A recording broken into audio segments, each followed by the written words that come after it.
Hi guys, welcome back. This is going to be part two of the medical astrology series with Em and I. And so we left off last episode with talking about Virgo and the parts of the body that correspond to Virgo, some health issues that Virgo encounters.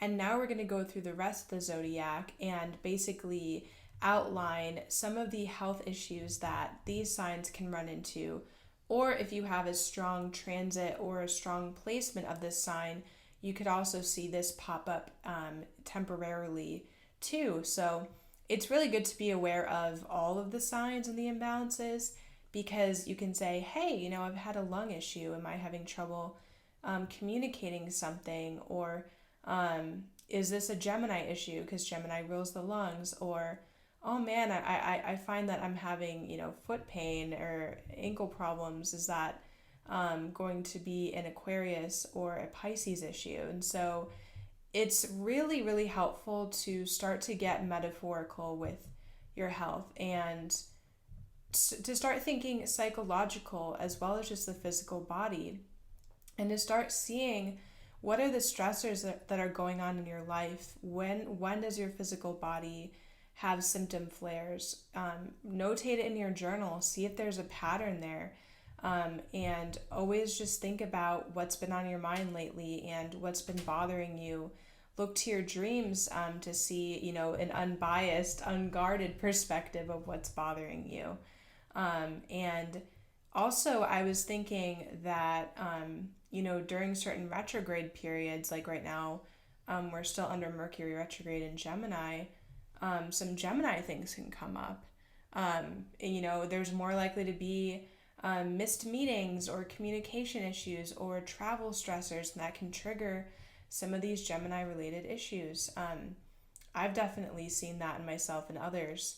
And so, then you can you can go really deep and look at, oh, what is Mercury aspecting in my chart? And, it's just this amazing rabbit hole that you can dive into. And there's just so many amazing, intricate details here that are just so fun to get into. And then again, like once then you can start journaling it out, or start, getting metaphorical about like what your physical issue is and how it links, because the mind, body, and the spirit are never separate, and so they all influence each other. And speaking as a future homeopath, of course, that's how I see the world, right? So I just think it's just such a good way to self-reflect too, and to look at things from a different perspective, which is always what we do here on this podcast. So enough of my rambling. We're going to get to the seventh sign of the zodiac, which is Libra. All right, so Libra is it's all about partnership and the other. So Libra rules over kidneys, the lumbar region of the back, like kind of like where the kidneys are located, but also like acid alkaline balancing, hormonal balancing, the distillation and filtration of urine,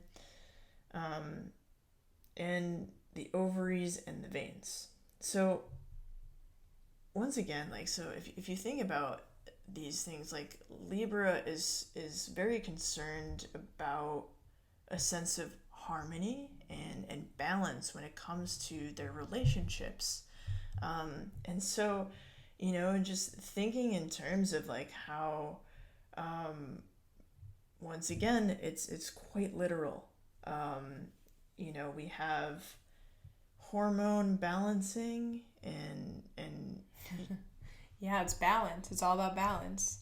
yeah, and it's just like in so anything that has to do with pairs, like a pair of kidneys, a pair of ovaries, a pair of fallopian tubes, so things that are just in partnership with each other, in relationship with each other. And even like the veins here, it's like veins comes from the word Venus, and Venus rules over Libra. Um, so some of these terms are even coming from the words themselves, or the planets themselves. And I was even thinking with Libra, there's this polarity, there's this yin aspect, and there's a yang aspect. There's a masculine and there's a feminine. And both of those need to be in balance, no matter if you're male or female. And there's always going to be both within you, and those need to be harmonized and kept into a balance. But inevitably, one will kind of always be more in play than the other, depending on, if you need to be more masculine and outwardly driven and going after your goals, like we talked about in the first episode with Aries and Mars, is very masculine energy versus like a feminine, flowy, more receptive, more restful yin energy. And so, that's another aspect of Libra that I just was thinking about when we were saying those attributes. Yeah, no, absolutely. And then next we have Scorpio. Oh, yes. So Scorpio rules the colon, the rectum, male genitalia, female genitalia, the pelvis, the sacrum, and the coccyx. So when you think about Scorpio in the zodiac, this is like the taboo, or like the underneath, the kind of going more into the lower realms per se. The psyche. Yeah, exactly. And I mean, there is a lot of psychology, if you think of Freudian psychology, there's so much like sexuality intertwined with it. Yeah. And even, even in terms of like anal fixation, things like that. So it's like that shows up in like what Scorpio represents. And I just kind of think like, I mean, what are the things that people feel generally like uncomfortable talking about? That's like their poop and their sex life. Yeah. So that's Scorpio, and it's kind of like, so this is the opposite of Taurus. So the food comes in the mouth and it comes out the other end, which is Scorpio. So it finalizes that digestive process. It's releasing what you don't need. And Scorpio is less about the material world and more about the spiritual, and more about more about intimacy and like having a deeper connection, like with people and your partner in particular. I almost wonder if there's an aspect with Scorpio of, because Scorpio and Pluto, which rules it, has to do with transformation. So it's like transformation through physical illness, because anybody who has dealt with physical problem, it completely derails you sometimes, and it can really be a transformative process where you don't even recognize yourself at the other end of it, because everything had to change in order for you to resolve it. It was like the ultimate shedding, it's like that metaphorical rebirth that is associated with Scorpio. And so it's just interesting. And, a lot of people talk about sex in that way too, where it's like the merging of people and energies and the like an alchemical transformation through sex. And so there's definitely a theme there of that, like dying to be reborn, shedding layers, getting to the deeper realms, as you'd said. They call it the underworld cycle for a reason. Or like, when you're pulled into that, when you're in a difficult situation, and then all of a sudden your dreams are acting up too, and it's like, wow, there's a lot going on underneath the surface, and that's Scorpio. Yeah, no, absolutely. And if and kind of just thinking in terms of like respecting sexuality, and a lot of things that can go wrong in Scorpio would be things like STDs, So if you think about like how those are transmitted, usually it's like through having a lot of partners, a lot of sexual partners. So Scorpio is more interested in deep relationships as opposed to kind of like, yeah, like it's just kind of like superficial. It's just a hookup. Like Scorpio's not really interested in that. They're more interested in going deeper with people. It's like they go deep with you, but then if you wrong them, you'll never see them again. Oh, that's very true. Scorpion sting. Exactly. And then next we have Sagittarius. And Sagittarius rules the hips, hip bones, femur, thighs, the gluteals, and the central nervous system. So Sagittarius is ruled by Jupiter, and that's the largest planet in the solar system, and it's like the most expansive. So when you think about what is the largest muscle in the human body, and it's your glutes. Gluteus maximus. Gluteus maximus, yeah, Maximus even. And in terms of expansion, like think about how you have to think about flexing your hips, and opening those, like if you're like not if you're not like open to an idea, like, so it'll show up in hip problems, and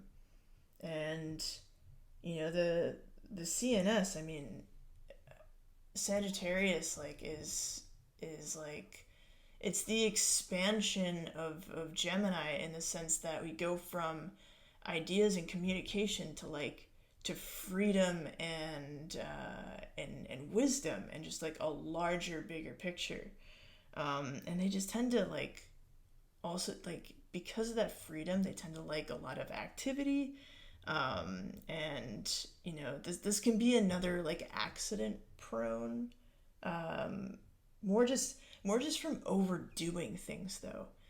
Aries would be a bit more like just clumsiness, I would say, in terms of acting before thinking. Sagittarius would be a little bit more just once again, Jupiter is just kind of extremes at times, overdoing it. So going too hard with your physical activity would be Sagittarius issues. And speaking of expansion, it's don't forget expansion of the waistline. Exactly. Yeah, that's a good one. Yes. Speaking from a Thursday born, they like indulgence, It's can be expansion. I've even seen stomach distension, kind of like a bloated belly, because again, it's that Jupiterian expansiveness, which gives them that thirst for higher learning and perspective and everything like that, but then it can expand in other areas. Yeah, the love handles. Yeah, I mean, because I remember, if you guys are familiar with Dara Dumonet, I remember she mentioned this because she does astrocartography, which is the astrology of place. So it's looking what astrology lines run through places, where you live. And she lives on a Jupiter line. And that was one of the things that she said, is she has to be aware to not overindulge on her Jupiter line, because she's more inclined to do so. And I found that so interesting. Yeah, so I just wanted to mention that. Yeah, no, absolutely. Yeah, Jupiter and Venus can have that tendency too, when it comes, especially when it comes to Taurus. But I would say Libra too has a sweet tooth at times. I think they can get away with it more.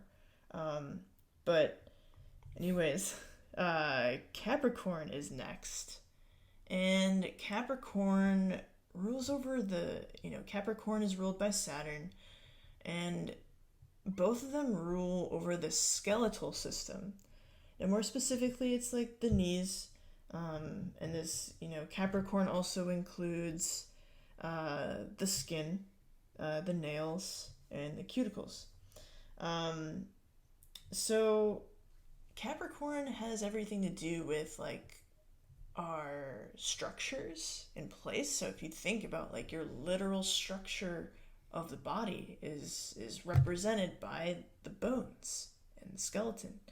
Um, and you know, this can go wrong in terms of you can have too much Capricorn, too much calcification and rigidity. So that's one aspect. Or you can go the other way where it's, and this is where polarities come in. The opposite sign is Cancer, which we were talking about in the previous episode, has to do with nutrition.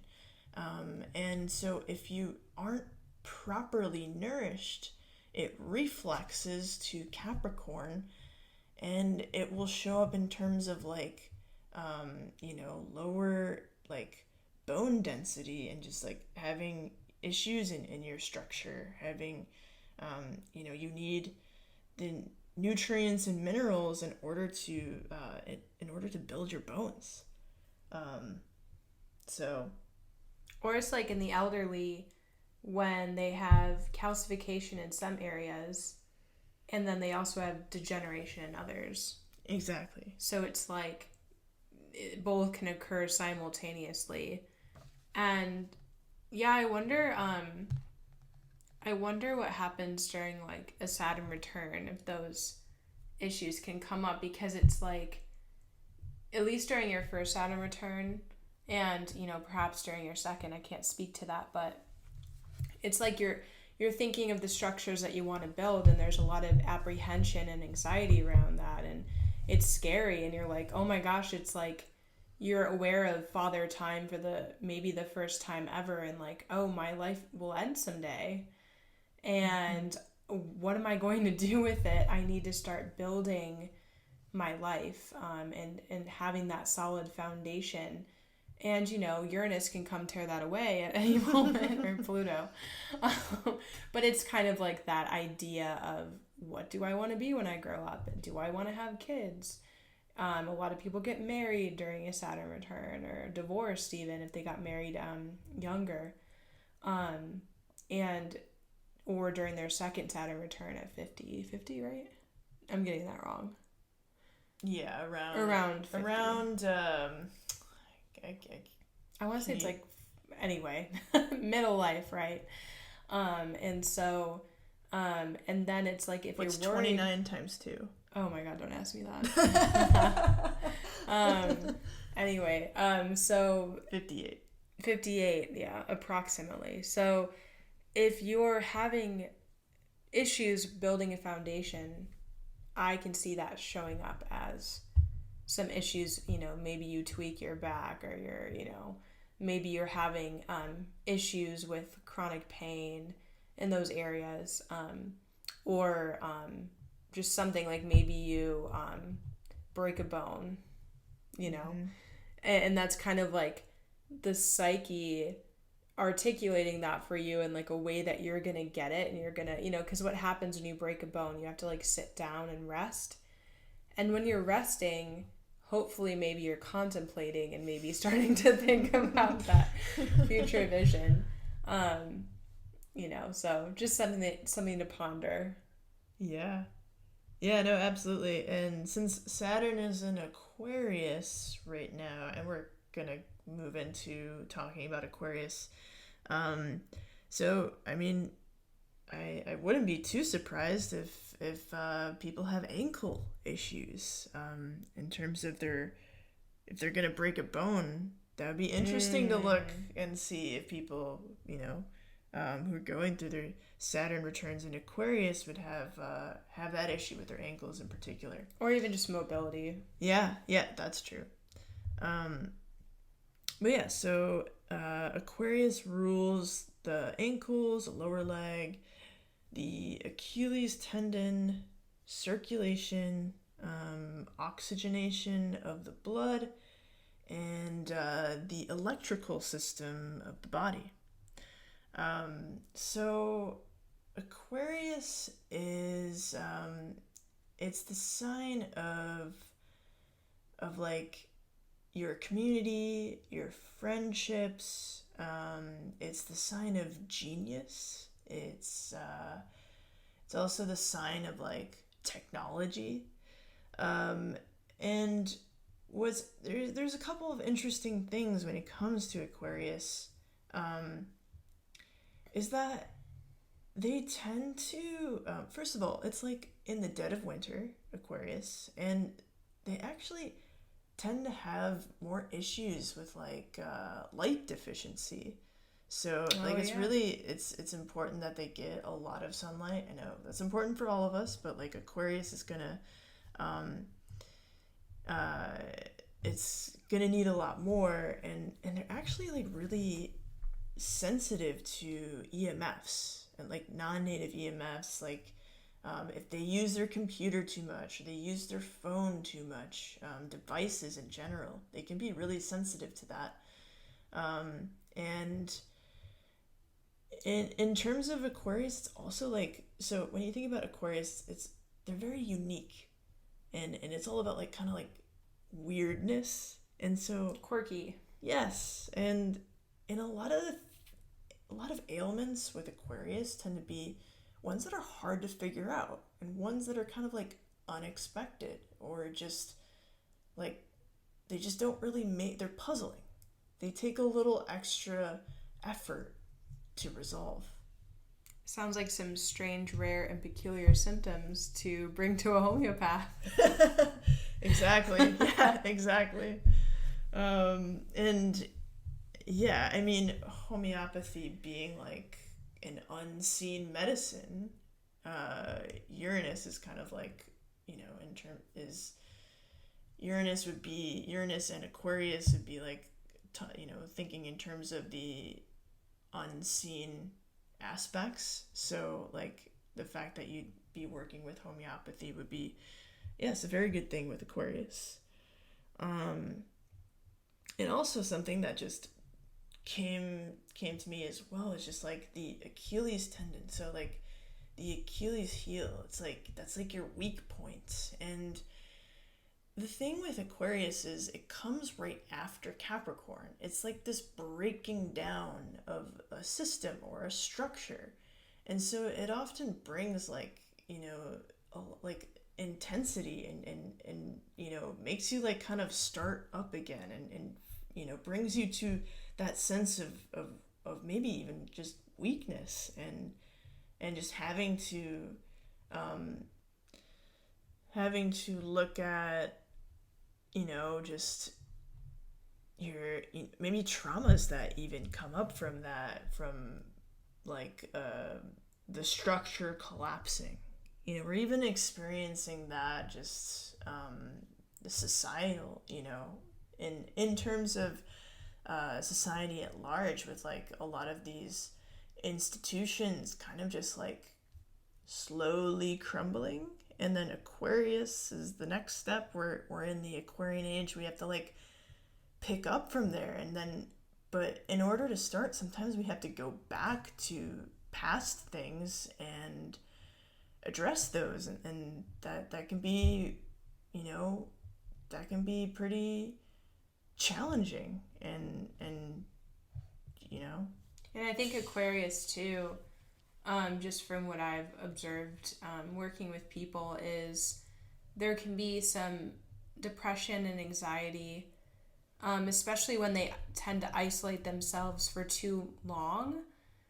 Because, no matter if you are more kind of, introverted or even a little bit cold toward people, Aquarius can be, it's like we always need that sense of community, and we need people at the end of the day to live this life and to balance our mental health. And I've seen a lot of Aquarians try to go it alone, try to not, ask for help because maybe they're too embarrassed or they don't want to appear weird, or maybe they try to, rationalize what they're going through in their head and theorize about it, and they can't always figure it out themselves. And so that's when kind of that depression and anxiety can kick into high gear. And that's just something else that I've witnessed. Um, and yeah, there can be that tendency then to withdraw and to be a little bit cold towards others. Because a lot of times people will think about Aquarius as, humanitarian. Mm-hmm. And it certainly is. But when in that other polar position, when they've been wronged, or like you said, there can be a trauma involved where they are more withdrawing, and that can negatively impact their state of being. Yeah, no, absolutely. And just even like, circulation comes to mind because Aquarius rules circulation, so it's like, think about like, warmth and they're really missing that. Like Oh, being, yeah. in being born in the dead of winter and then also wanting that isolation. And they really have to find that balance there. Because they are kind of contradictory in that sense where it's like, they have groups, they're big on groups, but can also just like want that alone time. It's just about balance, as with any of the other signs. It's like Yeah. every sign has its negative polarity, which can sometimes bring about some of these symptoms, even, or make them worse. And so it's just about bringing awareness to it. And I think that we're on to the last sign, which is Pisces, which I feel like always gets picked on. Yeah, that's true. This That's really true. negative archetype. And, we're not here for Pisces slander on this podcast.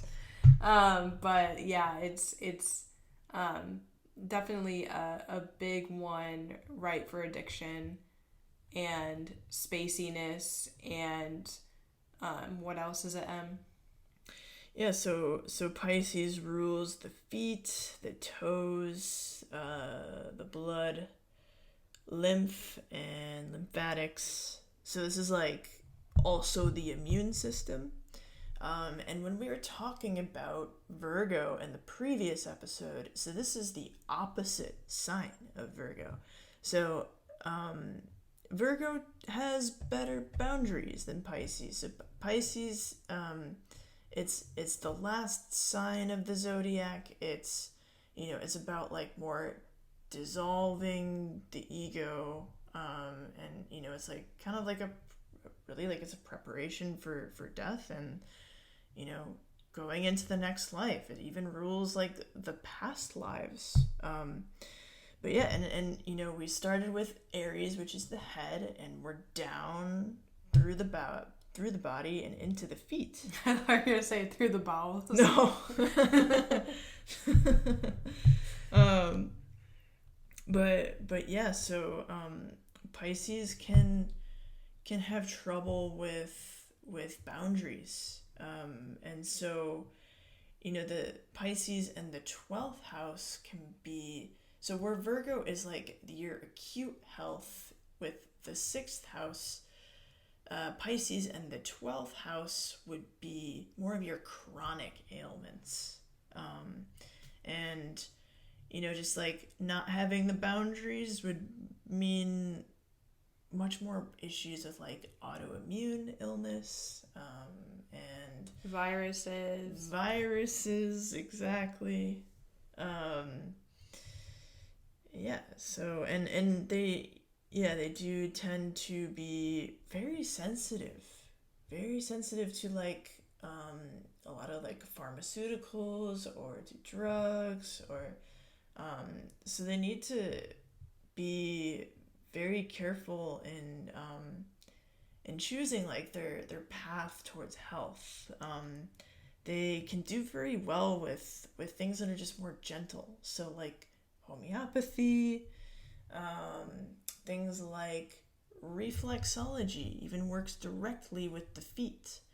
And then things like herbs, gentle herbs, not like too strong with that, but like I mean I would honestly say that most Pisces should really try to avoid things like drugs and alcohol. Not like you can do what you want, but like just, a word of caution, like, they tend to have more trouble with that. Their systems just, like, aren't quite made for that. So, well, it's because Pisces needs to be grounded. It doesn't need to be more ethereal than it already is. Exactly. So, like, I was always the friend in college who was, like, not able to smoke weed, not able to do any of that kind of stuff. Like, intuitively, I just couldn't do it.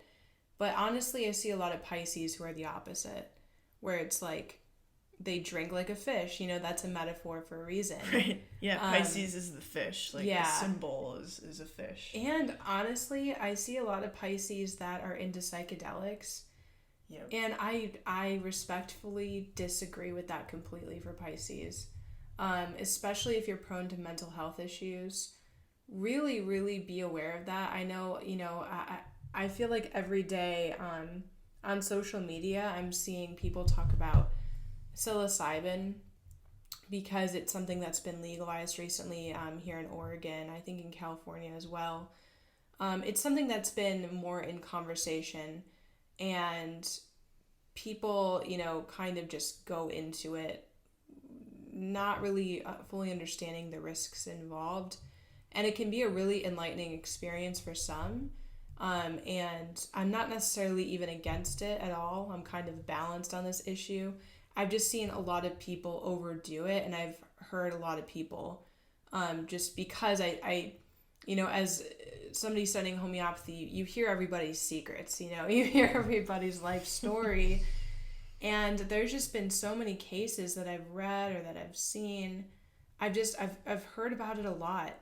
I did a whole class on hallucinogens, and because you can actually prepare them homeopathically, so it's literally the consciousness of the hallucinogen. I know that sounds insane, but that's a way to experiment with those in a different way. Of course, only if your symptom picture matches, because they can have curative properties. 100%, not arguing that. But there's been a lot of people who have come for help because they've overdone it on ayahuasca. They've overdone it on psilocybin. Or it's not even that they overdid it, it's that their body, they're too sensitive. They're already not grounded. They already are prone to spaciness and anxiety and panic.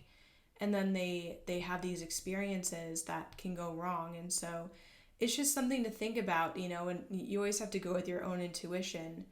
But I just wish that, people would talk about this more in like a more balanced way, because I feel like with psychedelics, there's either people who are like super against them, or people who are like, you have to go to Peru and do ayahuasca. It changed my entire life.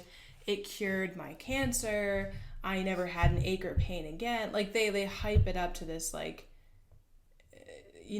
this experience that everybody needs to do. And I don't think that's the case. I think that there are other ways of doing it. And for some people, that is their path, though. So I'm just saying, hey, if you have a strong Pisces, if you're a Pisces sun, if you're a sensitive person, just be careful. Be careful about who you're around, who you get it from. Mm-hmm. As a Pisces, you're going to be very energy sensitive. Like, you're going to pick up on people's energy. So it's going to kind of wreck your experience if you're around negative people or people that you don't trust. Because, again, the boundary issue, that's why.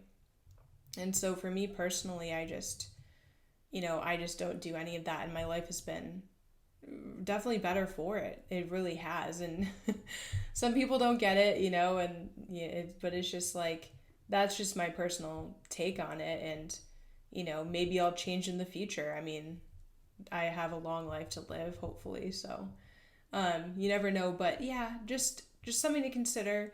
Just because your friend is microdosing psilocybin and like eating psilocybin chocolate while smoking weed doesn't necessarily mean that your constitution can handle it. We are all so different, and just because your friend is fine doing something doesn't mean you are. And that goes for everything. Like, for example, like Libra comes to mind with the kidney balance. It's like if you're more sensitive to caffeine because it can cause dehydration. You know what I Mm-hmm. mean? It's any substance, really any food.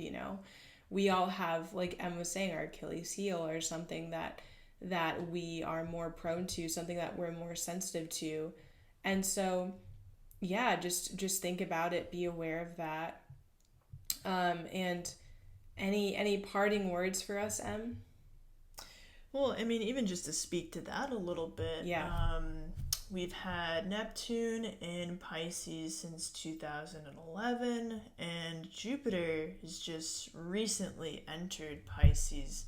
So both of those planets rule Pisces. So the way we say that in astrology, we talk about Jupiter being in domicile or Neptune being in domicile.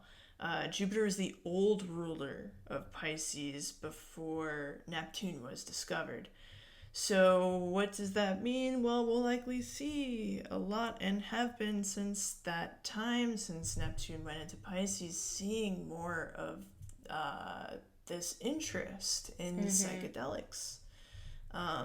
And so it's kind of just like it's in the collective consciousness right now.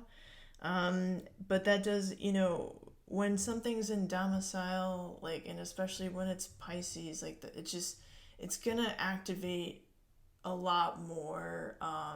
Like, it's more possible that during this time, people's, like, addictions or addictive Yep. behaviors are just gonna act up It's more so. already it's already skyrocketing because of the repercussions of these times. Yep. And I wouldn't be surprised Jupiter and Pisces, we're gonna see addiction go up even more. Yep. And that is something to be aware of, again, like more prone to addiction. So be careful what you try because you could have more of an addictive personality um, with strong Pisces, even as a transit, even if you're not a Pisces sun and there's all this Pisces energy coming our way. It's like, we all have an addiction to something, right? We're all Yeah. addicted to our phones. We're all addicted to distraction. We're all addicted to something.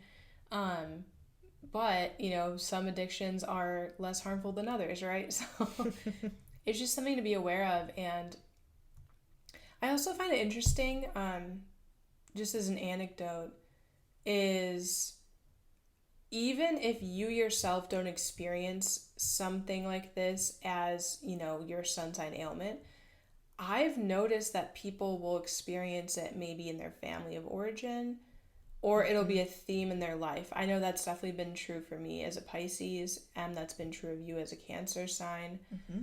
And so it could even just be a theme that you deal with in somebody else that affects you in some way.